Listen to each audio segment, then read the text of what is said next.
In a remote village nestled deep within the Carpathian Mountains, there was a legend that haunted the people for generations. The villagers, isolated and wary of outsiders, would often whisper about the Whispering Pines, a stretch of dark, ancient forest that bordered their land. It was said that every year, during the full moon of autumn, the trees in the forest would begin to hum, their branches creaking as if they were speaking in an ancient tongue. But the true terror was in the ritual that took place on that night, a ritual older than the village itself. They called it the harvesting. The legend told that on the night of the full moon, the village's elders would choose one child to offer to the forest. The child, no older than 10, would be taken into the woods to ensure that the crops would flourish for the coming year.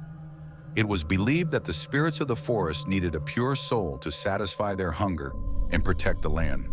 No one dared to question the ritual, for those who did were never seen again. One autumn, the villagers chose a quiet girl named Elena. She was soft-spoken, with wide eyes that seemed to understand the world in a way no child should. Her family, though devastated, said nothing. They knew the cost of challenging tradition. The night before the harvesting, Elena's grandmother called her to the hearth, the flickering fire casting shadows on the stone walls. "Do not fear, child," her grandmother whispered, her voice trembling. "The forest is hungry, but it will not take what belongs to it. You must never make a sound. If you do, they will hear you." The moon rose high the next evening, casting an eerie glow across the village. Elena was led by the elders to the edge of the Whispering Pines. As they passed the boundary of the trees, the air grew thick, heavy with a strange, cold dampness. The trees groaned, their boughs swaying without wind. At the center of the forest, a large stone altar stood, an ancient relic from long before the village was founded. It was stained with the marks of countless rituals. Elena was placed on the altar, her heart pounding, her small hands trembling. The village elders circled her, chanting in a language long forgotten by all but the trees. The air around Elena began to shimmer, and the ground seemed to pulse beneath her. Suddenly, the forest seemed to stir. Whispers, faint at first, then louder, swirling around her like 1,000 voices. "You should not have come," one of the voices murmured, so close it felt as though it was in her ear. "The price of your blood will be paid in full." Elena's breath caught in her throat. She was about to scream when she remembered her grandmother's warning. She closed her mouth and clamped her hands over her ears, but the voices only grew louder, more insistent. From the shadows, figures began to emerge. Tall, twisted shapes, with faces that were barely human, their eyes glowing faintly with a pale, sickly light. They were not the spirits of the forest. They were something worse, something older. Their bodies were covered in moss, bark, and decay, as if they had grown out of the very earth itself. One of the figures stepped forward, its elongated fingers brushing against Elena's cheek, cold and clammy. "You will feed the hunger of the forest," it hissed.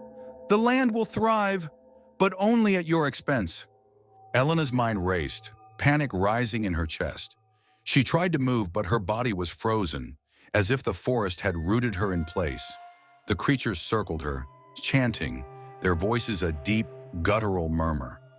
Then, with a sudden, sharp sound, a cry pierced the air. The villagers had begun to sing the ancient song. The trees began to tremble, their branches cracking like bones. The ground beneath Elena's feet rumbled. And then, from the depths of the forest, something enormous emerged. A massive, shadowed shape that loomed above her. The creature was not like the others. It was something primal, something godlike, with eyes that burned with an unholy fire. Its enormous mouth opened, dripping with dark, viscous liquid, and it lunged toward Elena. But in that instant, a powerful wind swept through the forest, shaking the trees violently, uprooting them in an instant. The elders screamed as the earth around them began to crack, swallowing the ground beneath them. Elena's body was ripped from the altar and thrown into the forest floor. As she struggled to get up, she saw the figures of the elders being dragged into the earth by unseen forces, their screams echoing through the trees. The massive creature turned its gaze toward Elena one last time, its fiery eyes locking with hers. "You are not the offering," it whispered, its voice like 1,000 voices combined. "You are the reckoning." The villagers returned to find their homes untouched, their crops thriving as never before. But the people spoke of Elena in hushed tones. Some claim to have seen her wandering the woods at night, her eyes now the color of the forest itself, glowing faintly beneath the full moon. And sometimes in the deep silence of the whispering pines, if you listen closely enough, you could hear her voice, a whisper in the wind, calling to those who still dared to venture near the old altar, warning them to leave before the trees began to stir again.